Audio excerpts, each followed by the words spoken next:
Hello everyone and welcome to my channel. This time I wanted to talk about Watchtower Literature. Well, the convention is coming up, and of course during the convention one of the big highlights is the release of new literature. So this year the Society has chosen to put their downloads on the website already so people know what is going to be released. Back when I was going to conventions, a big highlight of course was always getting the new publication. You would be excited to get it, and then you would go and flip through it and read parts of it, and you would have positive things to say about it. And oftentimes at the convention next year they would have experiences about people who had read the publication and benefited from it, or some such thing.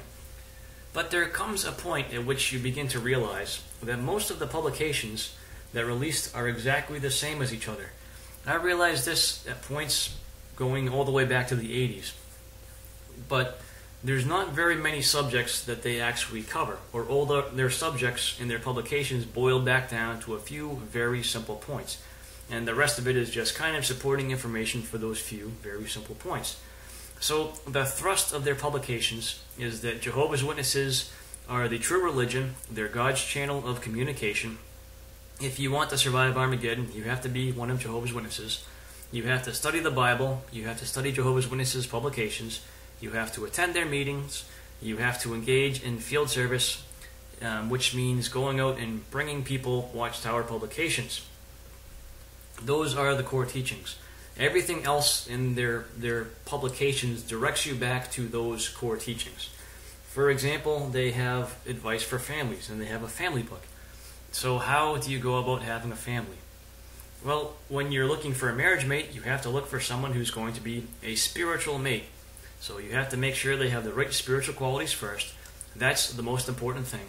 And then you can see if you work together, and if so, you get married. And of course, studying Watchtower publications should be a crucial part of your dating. And then studying Watchtower publications, going to the meetings, going on field service, study, and prayer are the central things that will keep the family together and happy. If you have family problems, well, you should begin to do some more study. Oh, and try to treat each other nicely too. That would help. So that's basically the thrust of that type of publication. They have a few other themes that they delve into sometimes. For example, there's a Trinity brochure. They have a brochure where they wrote all about the divine name, but that's getting pretty old now. I don't know if they've replaced that. And they have brochures about why you shouldn't take blood transfusions and what the alternatives are for blood transfusions, and they try to wrap it in with references that makes it look viable. But the vast majority, in fact the overwhelming majority of Watchtower publications all have roughly the same content. And their book about Jesus, of course, focuses on his ministry and tries to demonstrate that that's the most important thing for anybody to be doing, is preaching what the Watchtower teaches to everybody. So the Watchtower studies too, no doubt you realize from week to week, are teaching you basically the same thing. There's subtle variations, but that core doctrine is usually tied into whatever subject is presented. The Awake magazines used to have more articles in them that were of at least interesting nature.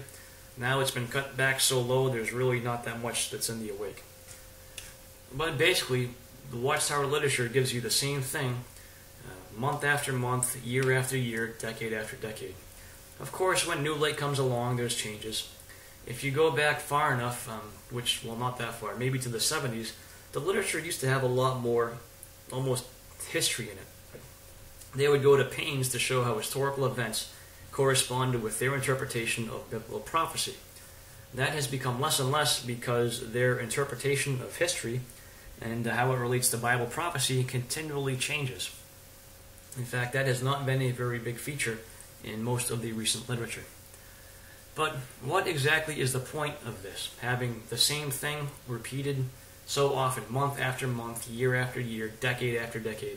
And when you have a family or when you're living your life, you do the same thing day after day, week after week, month after month, year after year, decade after decade. Why is that?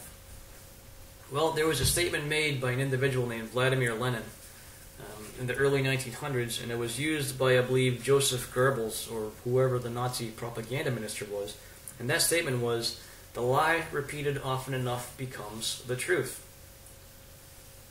the lie repeated often enough becomes the truth. So all the Watchtower literature has a very small range of subjects that they truly and really cover. When you go to the meetings, the school, the service meeting, you hear the same thing week after week, month after month, year after year, decade after decade. When you go to the public talk and the Watchtower, you hear the same thing week after week, month after month, year after year, decade after decade. You're always hearing the same stuff with very minor variations. So, what happens is when you hear the same thing that many times, and then you go home and you prepare for the meetings and you study this literature, you're hearing it that much more, you're reading it that much more, you're thinking about it that much more, these things become very strong truths to people who are subjecting themselves to such a regimen. And that is the way that people become so deeply indoctrinated. Whatever the Watchtower publishes at that point becomes truth because you've seen it so many times. You've heard it so many times. You've talked about it so many times. And those of you who have been Jehovah's Witnesses or know Jehovah's Witnesses, you know that the range of conversations oftentimes focuses on somewhat limited topics. The thing that you're always encouraged to speak about when you're one of Jehovah's Witnesses is the Watchtower and the kingdom and things that you're taught about as one of Jehovah's Witnesses. So it's a very powerful indoctrination technique. What it does is it thoroughly enforces in your mind the belief that what they are teaching is true. So you come to believe with your whole heart, mind, and soul that indeed they are God's channel, just based on the fact that you've been learning that and hearing that and seeing that day after day, week after week, month after month, year after year, decade after decade. It's a very strong indoctrination tool. So, when you think about that, the reality becomes that all the literature the Watchtower is preaching is really useless. The point of having a new release every year is a total waste. The only thing it accomplishes is to indoctrinate people. So all that printed material is basically saying the same thing again and again. And think about how much of that stuff actually gets read to any degree in field service. Not very much.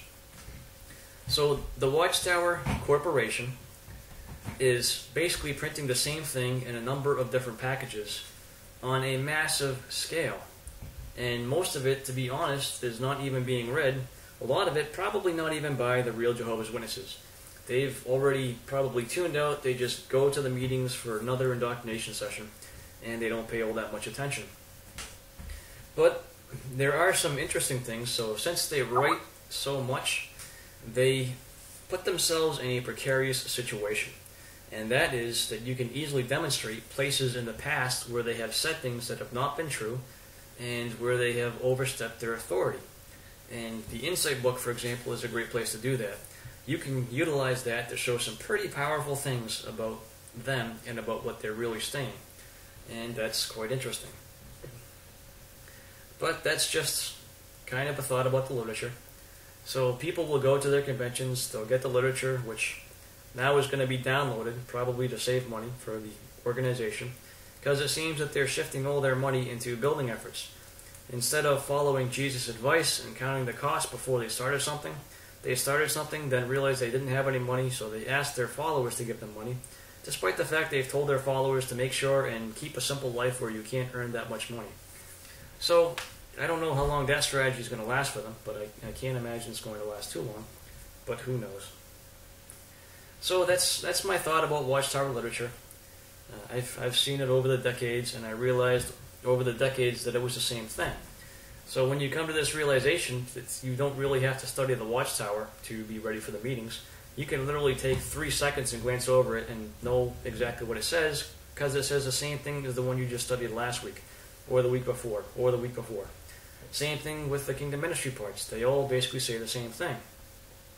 And of course, they'll have parts in the Watchtower about people who have dedicated their entire life to doing organization activities. And those people will always talk about how great it was, how much they enjoyed it. They'll talk about some trial or tribulation that they had to overcome. And the fact that they overcame it was, of course, proof that Jehovah helped them to do so. And the yearbook now is a big collection of what's going on in the field service around the earth.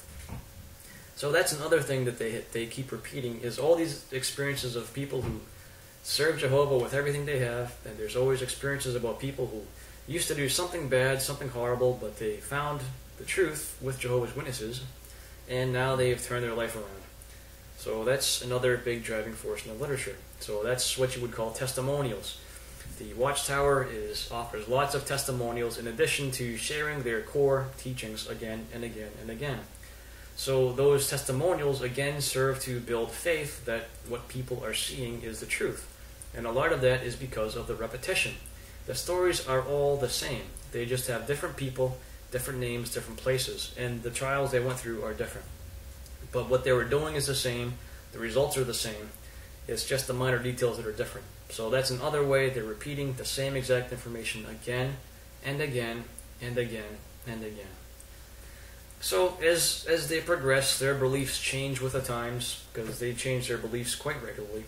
So the way they present those core beliefs will change, but the core beliefs pretty much don't really change.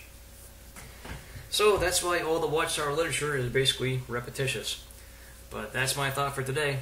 Thanks for watching.